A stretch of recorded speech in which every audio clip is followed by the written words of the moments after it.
ओम नमो भगवती वासुदेवाय। स्वागत है आप सभी का हमारे चैनल पर। आज के इस वीडियो में हम बात करने वाले हैं माघ मास की पूर्णिमा तिथि के बारे में। माघ मास की पूर्णिमा कब मनाई जाएगी, सत्यनारायण की कथा कब करा सकते हैं, माघ की पूर्णिमा का व्रत कब किया जाएगा, सभी के बारे में आज के इस वीडियो में हम बात करने वाले हैं। तो वीडियो को अंत तक अवश्य देख लीजिए और अगर वीडियो आपको पसंद आता है, जानकारी आपके लिए उपयोगी हो तो औरों को भी शेयर करिए। साथ ही साथ इसी प्रकार की जानकारियाँ प्राप्त करने के लिए चैनल को सब्सक्राइब करके बेल आइकन पर क्लिक भी अवश्य कर लीजिए। और जानकारी आपको कैसी लगी कमेंट में लिखकर अवश्य बताइए। तो देखिए, सनातन परंपरा में माघ मास को अत्यंत पवित्र माना गया है। जब शीत ऋतु अपने अंतिम चरण पर होती है और प्रकृति में दिव्यता का संचार होता है, तब माघ मास की पूर्णिमा श्रद्धालुओं के लिए पुण्य का अनुपम अवसर लेकर आती है। माघ पूर्णिमा स्नान, दान, जप और तप के माध्यम से आत्मशुद्धि का पर्व है। इस दिन भगवान श्री हरि विष्णु और माता लक्ष्मी की आराधना से जीवन में सुख और समृद्धि का वास होता है। माघ पूर्णिमा का महत्व इसलिए भी होता है क्योंकि ये माघ मास का अंतिम दिन है, जो माह का सर्वाधिक पुण्यदायी दिन माना गया है।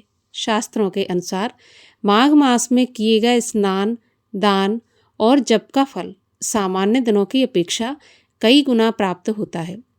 मान्यता है कि इस दिन पवित्र नदियों में स्नान करने से जन्म जन्मांतर के पाप नष्ट होते हैं और साधक को मोक्ष की दिशा में अग्रसर होने का अवसर प्राप्त होता है। विशेष रूप से प्रयागराज के त्रिवेणी संगम में माघ पूर्णिमा का स्नान अक्षय पुण्य प्रदान करता है। ऐसा माना जाता है कि इस दिन देवता भी पृथ्वी पर आकर मनुष्य रूप में संगम में स्नान करते हैं, जिससे इस तिथि की महिमा और बढ़ जाती है। माघ पूर्णिमा के दिन माघ स्नान और कल्पवास का भी समापन होता है। जो साधक त्रिवेणी संगम के तट पर 1 महीने तक कल्पवास करते हैं, वो इसी दिन अपना कल्पवास पूर्ण करते हैं, जो साधकों के लिए अत्यंत भावुक और आध्यात्मिक क्षण भी माना गया है। माघ पूर्णिमा के दिन नियमों का पालन भी करना चाहिए। पूजा और उपवास का पूर्ण फल प्राप्त करने के लिए प्रातःकाल ब्रह्म मुहूर्त में उठकर पवित्र नदी या फिर घर पर ही स्नान करें।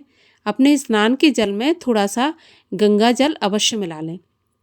स्नान के बाद में सूर्यदेव को जल अर्पित करें और भगवान विष्णु, माता लक्ष्मी की विधि पूर्वक पूजा करें। इस दिन सत्यनारायण की कथा करवाने का भी विशेष पुण्य फल प्राप्त होता है। पूर्णिमा के दिन भगवान सत्यनारायण की कथा करवाने से घर में धन धान्य और सुख संपत्ति की स्थापना होती है, तो इसलिए सत्यनारायण की कथा भी अवश्य करवानी चाहिए या फिर स्वयं से पूजा करके सत्यनारायण की कथा सुननी चाहिए। इससे घर में हमेशा सुख और समृद्धि बनी रहती है। पूर्णिमा का व्रत भी धारण किया जाता है, तो जो भक्तगण पूर्णिमा का व्रत रखते हैं उन्हें भगवान शिव की और भगवान श्री हरि विष्णु और माता लक्ष्मी की इस दिन पूजा करनी चाहिए। पूर्णिमा के व्रत की कथा सुनना चाहिए और रात्रि में चंद्रमा को अर्घ देने के बाद ही अपने व्रत का पारण करना चाहिए। ऐसा माना जाता है कि इस दिन चंद्रमा अपनी 16 कलाओं से युक्त होते हैं और चंद्रमा को अर्घ देने से शारीरिक और मानसिक पीड़ाएं शांत होती हैं। संतान की दीर्घायु प्राप्त होती है। जिनके संतान नहीं है या जिनके संतान है और अपने संतान की उन्नति चाहते हैं, उन्हें पूर्णिमा का व्रत अवश्य रखना चाहिए। पूर्णिमा का व्रत विशेषकर संतान के लिए ही माना जाता है। पूर्णिमा के दिन सुबह से लेकर शाम तक भगवान श्री हरि विष्णु का, भगवान शिव का नाम स्मरण करते हुए व्रत धारण करें। रात्रि में पूजा अर्चना करने के बाद चंद्रमा को अर्घ देकर ही व्रत का पारण करना चाहिए। चंद्रमा को अर्घ देने के लिए 1 लोटे में जल लें, उसमें थोड़ा सा कच्चा दूध मिलाकर, थोड़ी शक्कर मिलाकर चंद्रमा को अर्घ दें। ध्यान रखें, जब आप चंद्रमा को अर्घ दें तो उसके छींटे आपके पैरों पर नहीं पड़ने चाहिए। माघ के महीने में दान का भी विशेष महत्व है। विशेषकर माघ पूर्णिमा के दिन दान अवश्य करना चाहिए। अगर पूरे महीने दान नहीं कर पाया है किसी वजह से, तो माघ में दान करने का पुण्य फल अगर आप प्राप्त करना चाहते हैं तो पूर्णिमा के दिन दान अवश्य करें। इस दिन गंगा नदी में स्नान करके या घर पर ही स्नान करके ब्राह्मण को या ज़रूरतमंदों को दान करने का भी विशेष महत्व है। दान में अन्न, वस्त्र, जो भी अपनी श्रद्धा अनुसार आप दान करना चाहते हैं कर सकते हैं, क्योंकि माघ पूर्णिमा के दिन किया गया दान कभी निष्फल नहीं होता। इसका पुण्य फल प्राप्त होता ही होता है और इससे जो भी दान करता होता है या साधक होता है उसके जीवन में दरिद्रता, कष्ट और अभावों का नाश होता है, पुण्य फल का संचय होता है। ऐसा माना जाता है कि इस दिन दान करने से पूजा अर्चना का पूर्ण फल प्राप्त होता है और भगवान विष्णु की विशेष कृपा साधक पर बनी रहती है। हिंदू धर्म में अन्नदान को भी सर्वश्रेष्ठ माना गया है।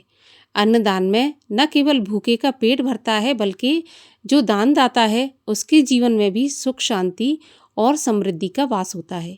माघ पूर्णिमा के दिन अन्न का दान अवश्य करना चाहिए। जितना हो सके अन्नदान करें, क्योंकि अन्नदान करने से ऐसा माना जाता है कि सुंदर काया की प्राप्ति होती है। अन्नदान करने वाला इस लोक में सुख भोगने के बाद परलोक में भी सुख की प्राप्ति करता है। आइए जानते हैं साल 2026 में माघ मास की पूर्णिमा तिथि कब है। तो देखिए, पूर्णिमा तिथि का प्रारंभ होगा 1 फरवरी रविवार की सुबह 5:52 पर और पूर्णिमा तिथि का समापन होगा 2 फरवरी सोमवार की सुबह 3:38 पर। सनातन धर्म में उदया तिथि को मान्यता दी जाती है, तो उदया तिथि के अनुसार माघ मास की पूर्णिमा तिथि हमें प्राप्त हो रही है 1 फरवरी रविवार के दिन। इसी दिन पूर्णिमा का व्रत किया जाएगा, इसी दिन पूर्णिमा का स्नान किया जाएगा और सत्यनारायण की कथा भी 1 फरवरी को ही की जाएगी। 1 फरवरी को सुबह ब्रह्म मुहूर्त का समय रहेगा 5:24 से 6:17 पर और इस दिन राहु काल का समय होगा शाम को 4:30 बजे से 6 बजे तक।